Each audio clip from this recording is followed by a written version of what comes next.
Hi everyone, welcome to this editorial segment. Let's find out difficult words from reading this passage, and we will also frame sentences. If you frame sentences on those difficult words, you will definitely get insights how we construct sentences, and that will help you a lot in your communication skills. So let's begin with this passage. The services story on India's success. Bharat की सफलता पर जो services मतलब सेवा संबंधित जो कहानियां हैं उनके बारे में पैसेज है. India's robust intangible exports growth faces risk that warrant no nuanced response. तो यहाँ पे सबसे पहला वर्ड आ रहा है रोबस्ट. रोबस्ट का मतलब होता है एकदम दमदार, जो एकदम रोबस्ट हो. रोबस्ट मतलब जो बहुत ही ज़्यादा दमदार हो, जिसमें एकदम जैसे कहते हैं सुदृढ़, बहुत अच्छे से बना हुआ, रोबस्ट. तो रोबस्ट वर्ड एडजेक्टिव है एंड इस वर्ड के और डेरिवेटिव्स क्या हो सकते हैं ये जानना हमेशा आपके लिए इंटरेस्टिंग रहता है. और इसे जानने से क्या होता है, वोकैबुलरी के साथ हम ग्रामर को आसानी से कनेक्ट कर सकते हैं. कई बार ऐसा लगता है कि हम ग्रामर के टर्म्स नहीं जानते हैं, भूल जाते हैं. तो ये जो मेथड है वोकैबुलरी के साथ ग्रामर को कनेक्ट करने वाला, ये बेस्ट मेथड है. आपका एक्सपीरियंस कैसा है ज़रूर बताइएगा इस वीडियो के कमेंट सेक्शन में. और अगर आप नए हैं हमारे चैनल पर तो ज़रूर सब्सक्राइब करें, लेटेस्ट अपडेट्स आपको मिलते रहेंगे. सो रोबस्ट जैसा मैंने बताया, ये इसका मतलब है जो स्वस्थ है, जो बहुत ही डील डाल, जिसका सुदृढ़ है, ज़बरदस्त है. जैसे हिंदी में आप कहते हैं ना ज़बरदस्त, तो यही है रोबस्ट. तो रोबस्ट को हम आसानी से रिलेट कर सकते हैं कि आज की जो रोबोट्स हैं वो एकदम रोबस्ट, एआई का ज़माना है और रोबस्टनेस, मजबूती के साथ काम कर रहे हैं. एंड मैं आपको ये भी बता दूं, इसका जो एडवर्ब होता है वो रोबस्टली होता है. तो आपका वर्क है कि आप तीनों पर एक एक सेंटेंस ज़रूर बनाएं, as an adjective, as an noun और एज एन एडवर्ब. आप इसे क्या कहेंगे. और एक वर्ड इसका और है रोबस्शस. रोबस्शस. तो ये word as an adjective use होता है, जिसका मतलब है हुल्लड़बाज. ठीक है, क्योंकि जो मजबूत है वो थोड़ा, उसका शरीर कहता है कि कुछ लड़ाई झगड़ा, कुछ शैतानी हो जाए, तो दैट इज रोबस्शस. एंड जो रोबस्ट नहीं है वो बेचारा अपने से ही परेशान है, वो क्या झगड़ा करेगा, क्या शैतानी करेगा. Right, let's continue. अच्छा, यहाँ पे इंडियाज रोबस्ट मतलब भारत का जो स्वस्थ तंत्र है. अब यहाँ पे इनटेंजिबल वर्ड आ रहा है. इनटेंजिबल का मतलब होता है जिसको छुआ ना जा सके, अनटचेबल. जबकि टेंजिबल का ही ये ऑपोजिट है. आपको पता है कि इन लगाने से उसका ऑपोजिट बनता है. तो टेंजिबल का मतलब है टचेबल, जिसे हम आसानी से स्पर्श कर सकते हैं. दिस इज कॉल्ड स्पर्शनीय. और टेंजिबल में टैन वर्ड आ रहा है, टैन थीटा आपने अच्छे सुना होगा, टेंजिबल. सो इसी का ऑपोजिट है इनटेंजिबल. तो इसी के नीचे मैं इसको भी लिख देता हूँ, जिसे स्पर्श ही ना किया जा सके, दैट इज कॉल्ड इनटेंजिबल. जैसे आपके विचार, आपका दृष्टिकोण, इसको आप अब्स्ट्रैक्ट नाउन के नाम से भी जानते हैं. मतलब ऐसी चीज़ें जो स्पर्शनीय नहीं, जिसे महसूस किया जा सकता है, जैसे हैप्पीनेस, सैडनेस, इनको आप केवल महसूस कर सकते हैं. Exports growth faces risk that warrant a nuanced response, जैसे कि एक नुएंस्ड रिस्पॉन्स वारंट करता है, जिसमें उसकी चाहिए. तो this is called nuanced, NUANCE.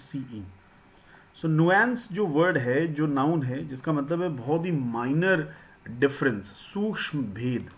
जो this is called nuance. This is a noun.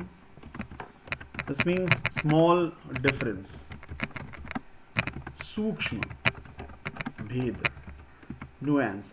तो इसको हम लोग न्यूसेंस से भी रिलेट कर सकते हैं कि कई बार छोटे छोटे न्यूसेंस की वजह से कई नुएंसेस क्रिएट हो जाते हैं. That is called nuance. And let's proceed further. आज अच्छे से वर्ड्स हम कलेक्ट करेंगे. तो एक बार फिर से पढ़ते हैं. The services story on India success.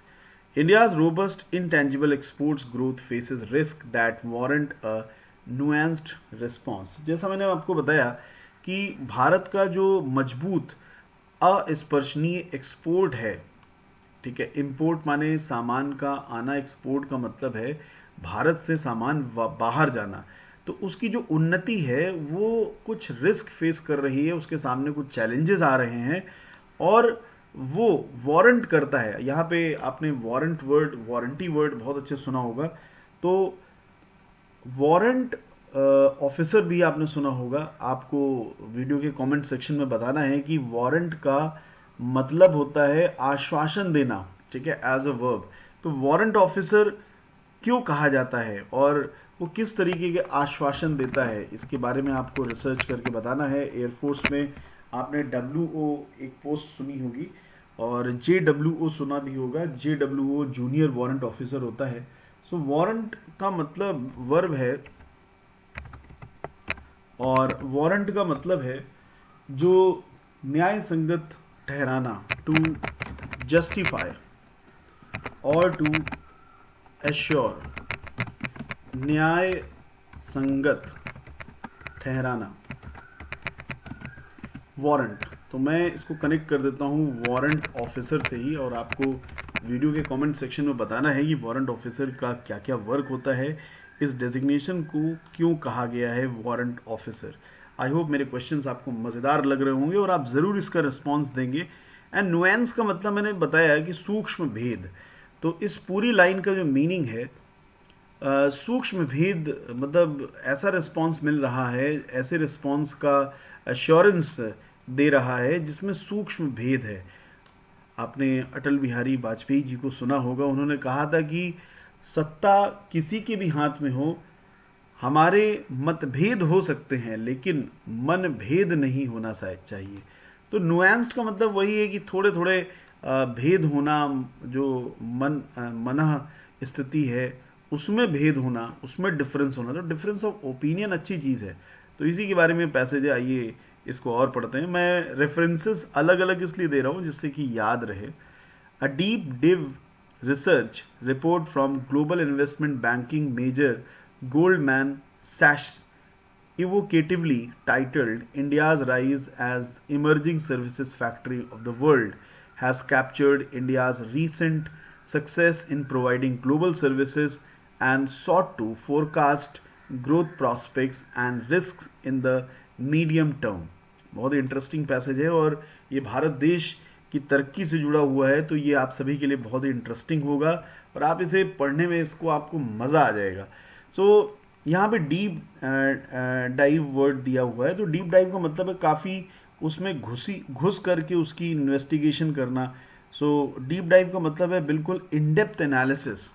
तो इस वर्ड को नोट किया जाना चाहिए कि जब भी आपको कहना हो कि उस चीज़ की बहुत ही घुस करके जांच की है, तो deep dive this comes as a noun, and इसका मतलब है वेल इंट्रोस्पेक्टेड, वेल इंट्रोस्पेक्टेड और वेल इन्वेस्टिगेटेड।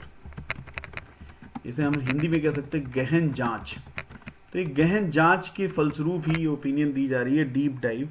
और research report from global investment banking major Goldman Sachs evocatively. अब यहाँ पे जो वर्ड आ रहा है, इवोकेट वर्ड आ रहा है, तो आपको बता दें इवोकेशन, इवोकेटिव, इवोकेटिवली, ये मिलते जुलते वर्ड्स हैं और वैसे तो मैं हमेशा आपको गाइड कर ही देता हूँ। तो आपको बताना है कि इन तीनों शब्दों में क्या अंतर है, इवोकेशन, इवोकेटिव, इवोकेटरी। फिलहाल मैं इवोकेटिव का मीनिंग बता देता हूँ। आपका असाइनमेंट है कि आपको इसका पार्ट्स ऑफ स्पीच पहचान करके बताना है। Evocative and evocution, evocation, this is evocation. I hope it is very easy for you to tell, and this is evocatory. इन तीनों में आपको इसका पार्ट्स ऑफ स्पीच पहचान करके बताना है। evocatory, right. तो इवोकेटिव जो वर्ड है, इवोकेटिव का मतलब है याद ताज़ा करने वाला, something that makes, that refreshes your memory. Something that refreshes your memory, evocative. तो कोई चीज़ अगर इवॉल्व होकर के आती है तो वो वास्तव में इवोकेटिव होती है, हमें पुरानी चीज़ों को याद दिला देती है, that is called evocative. Titled India's rise, Bharat की जो राइज है, भारत का जो तरक्की है, एज द इमर्जिंग, इमर्जिंग माने उभरता हुआ, emerging services factory of the world, वो संसार की उभरती हुई सर्विसेज फैक्ट्री बनती जा रही है। क्या बात है, we must be proud of it. Has captured India's recent success in providing global services, इस रिपोर्ट ने भारत की हाल ही में सफलता, ग्लोबल सर्विसेज, ग्लोबली अपनी सर्विसेज को प्रोवाइड करने की जो सफलता है, उस रिपोर्ट ने उस बात को कैप्चर किया है। एंड सॉट टू फोरकास्ट, आपको पता होगा सीक सॉट सॉट होता है, इसे जरूर नोट कर लीजिए अगर आपको नहीं पता है। तो this is seek sought sought. Seek का मतलब होता है ढूंढना। ये मैं वर्ब के फॉर्म से इसलिए बताता हूँ क्योंकि कई बार सीक तो पता है, सॉट में लोगों को नहीं पता होता है। अच्छा, फोरकास्ट वर्ड मैंने पिछले सेशंस में बताया है कि फोरकास्ट की एक इंटरेस्टिंग बात यह है कि तीनों एक ही रहते हैं, राइट। और इसी से संबंधित मैंने और भी वर्ड्स बताए थे। आई होप आपने पुराने वीडियोस ज़रूर देखे होंगे, अगर नहीं देखे हैं तो एक बार पीछे जा करके हमारे वीडियोस ज़रूर देखिएगा। जैसे यूनिकास्ट होता है, तो यूनिकास्ट, और मैंने एक वीडियो में ये भी बताया था कि यूनिकास्ट, मल्टीकास्ट, इन सब में क्या डिफरेंस है। फिलहाल अभी आपको ये वीडियो के कमेंट सेक्शन में मैं रिक्वेस्ट करूँगा कि आप अपनी ओपिनियन बताइए। और ये देखिए, मैं एक टर्म और दे रहा हूँ, दैट इज़ ब्रॉडकास्ट। इंटरेस्टिंग बात ये है कि तीनों के तीनों एक ही रहते हैं और ये सभी बने हैं कास्ट, कास्ट। एंड भाई इससे कंफ्यूज मत हो जाना, ये कास्ट जाति वाला होता है, तो इससे कंफ्यूज मत हो जाना।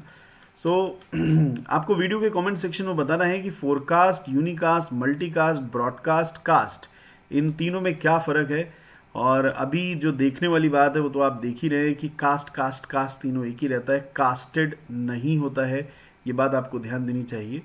ग्रोथ प्रॉस्पेक्ट्स माने उन्नति की जो प्रॉस्पेक्ट्स हैं, जो तरीके हैं, एंड जो रिस्क है इन्वॉल्व, उसमें रिस्क है मिड मीडियम टर्म में, उसकी एक पूरी की पूरी एनालिसिस इस डीप डिव रिपोर्ट ने प्रस्तुत की है, जिसके बारे में पैसेज है।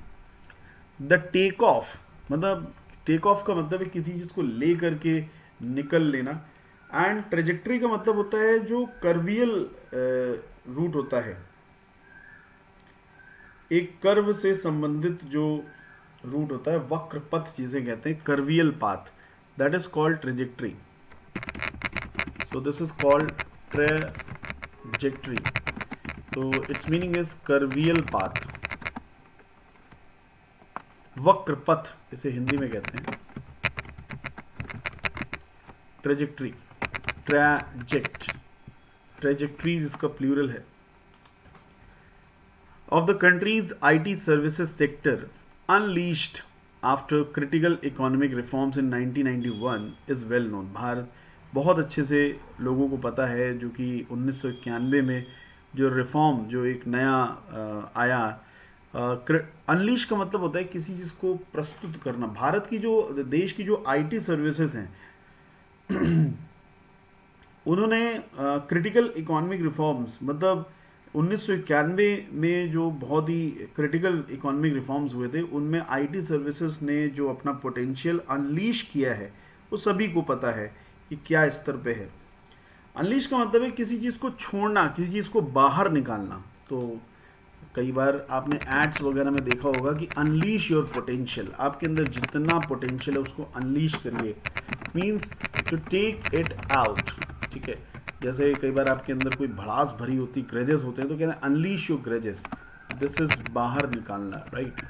और जैसा मैंने अभी वर्ड बोला कि अनलीश योर पोटेंशियल, मतलब आपकी जितनी दम है उसको जरा शो करें, so that is unleash। The firm takes a broader view of India's services exports over the last 18 years।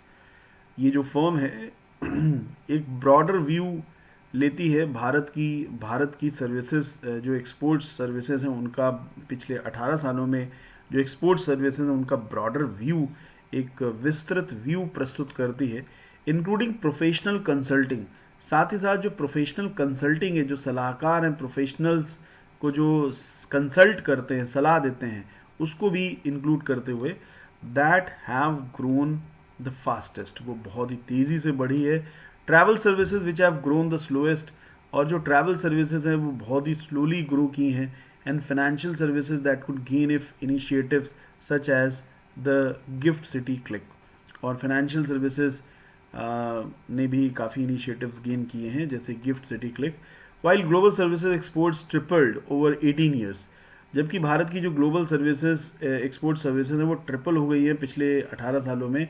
Such intangible exports from India grew at twice, ऐसी इनटेंजिबल माने जिनको स्पर्श नहीं किया जा सकता है, ये भारत में दुगनी तेजी से, twice the pace to reach nearly 340 billion last year, पिछले साल में लगभग 340 बिलियन डॉलर तक वो पहुंच गई है। In fact its exports growth has been the third fastest globally since 2005, और 2005 से एक्सपोर्ट ग्रोथ तीसरी सबसे तेज़ी बढ़ने वाली 2005 से बन गई है। Behind Singapore and Ireland, the country share in global services outflows has Ryzen from under 2% in 2005 to 4.6% in 2023. India's share in goods exports increased from 1% to 1.8% during this period. So I hope ये passage आपको interesting लगा होगा, और remaining जो passage है ये आपको इसके डिफ़िकल्ट वर्ड्स वीडियो के कमेंट सेक्शन में पूछने हैं, ये आपको रीड करना है। रीड करने का जो तरीका मैंने आपको बताया था वो आपको एज इट इज़ फॉलो करना है। इसके जितने भी टफ वर्ड्स हैं वीडियो के कमेंट सेक्शन में ज़रूर आप मेंशन करिएगा, इससे हमें पता लगेगा कि हम ही रीड कर रहे हैं कि आप भी रीड कर रहे हैं। और जैसा कि मैंने बताया कि जो लोग इस हमारे चैनल पे नए हैं वो लोग इसे सब्सक्राइब करना ना भूलें, और अगर आप सब्सक्राइब करेंगे तो बेहतर होगा और आपको लेटेस्ट अपडेट्स मिलेंगे।